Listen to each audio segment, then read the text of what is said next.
Hey everybody, thank you for joining. Today we're going to talk about Americans, their path to financial independence, and their overall relationship with wealth. I see massive gaps across the board. Home ownership rates, our ability to start families, and it's truly tragic.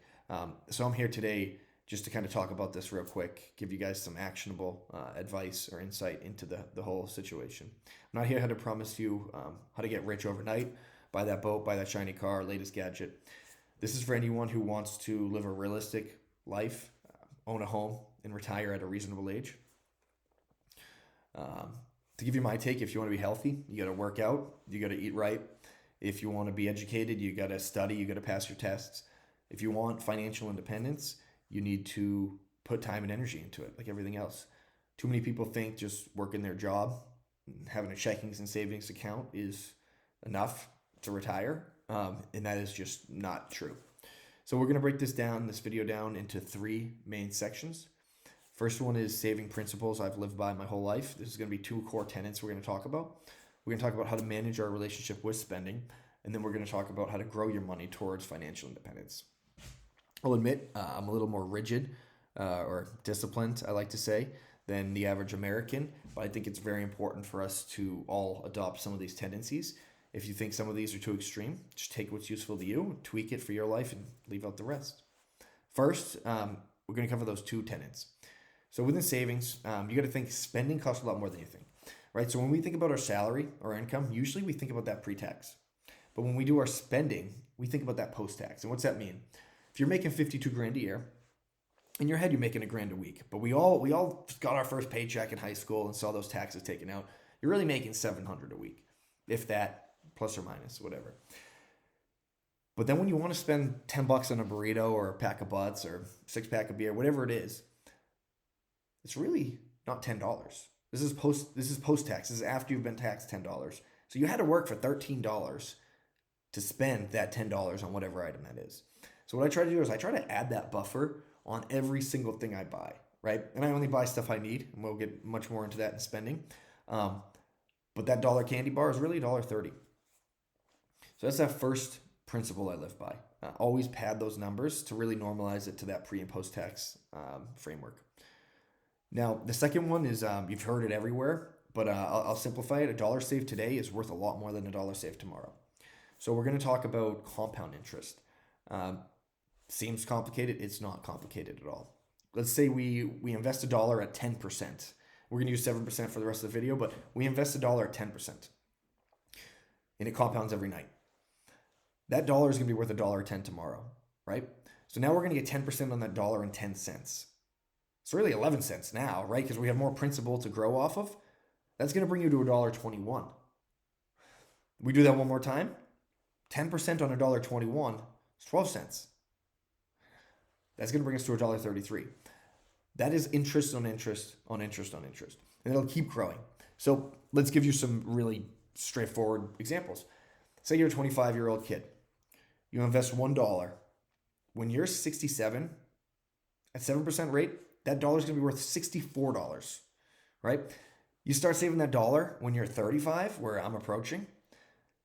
It's only going to be worth $24 when you're 67, which is so crazy. 24x on $1 over the course of your life.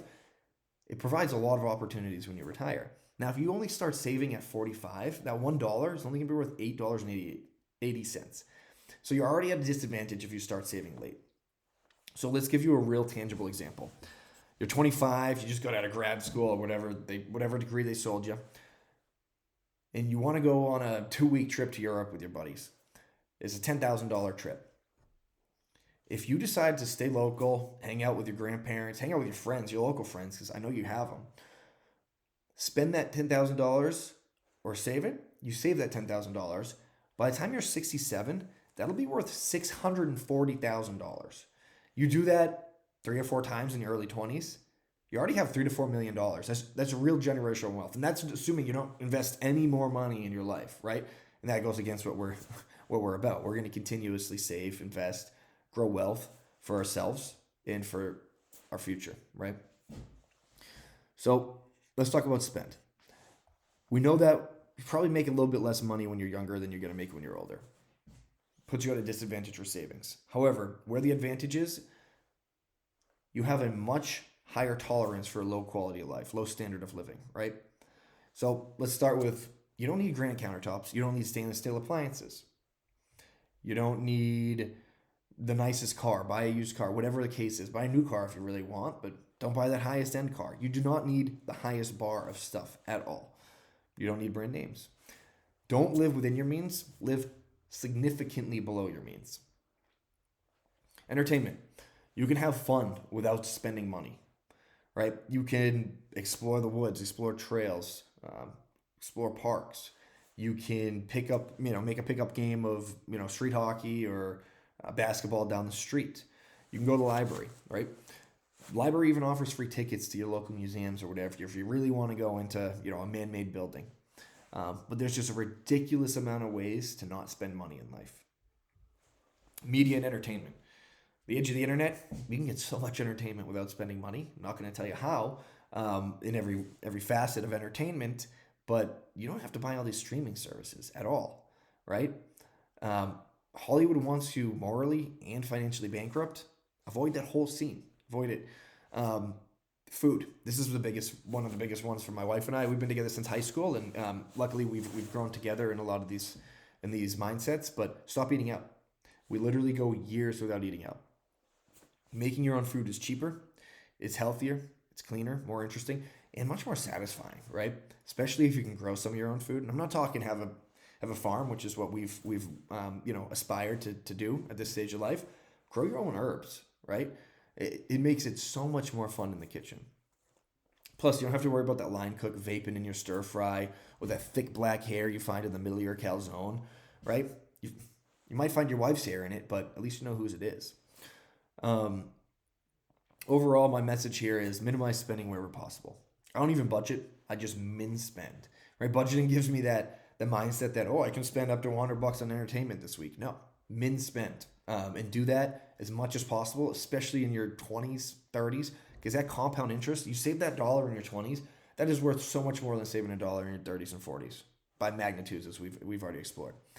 Now, we're going to talk about investing, right? Now that we have all this money that we've saved, what do we do with the money to grow, right? Because we need to hit that 7%. If you want to double your money every 7 years, and that's what that 7%, that rule of 7 is, how do we do that, right? And I'm not going to give you crazy tickers right now, 10 baggers. Those are things we will chase with the extra money we have. Tolerances will increase on what we can lose in the market.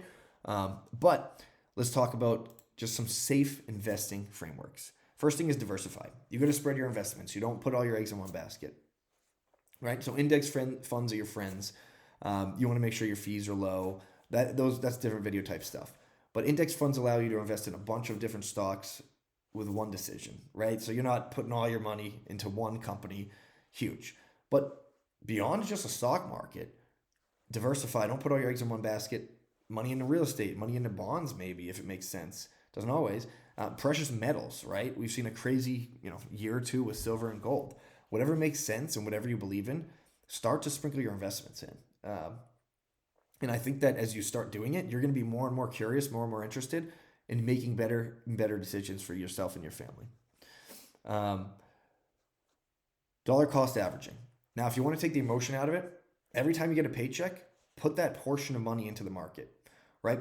You don't even have to think about where you're investing in. You don't have to have those emotional ups and downs. If the market does look down, particularly down, maybe ramp that up a little bit and throw some more in. Or if you feel like, people are being super greedy, maybe be fearful and peel back on your DCA, dollar cost average, for a bit. But throw money in consistently, right? Time in the market is better than timing the market. You want to be in the market, ultimately. I can't tell you when. I can't tell you for how much, because that's financial advice that I'm not here to give right now. I'm going to keep this real short. I work in retirement. Tax advantage accounts, whether it's 401k, Roth IRA, HSA, right? You can bring your adjusted gross income down.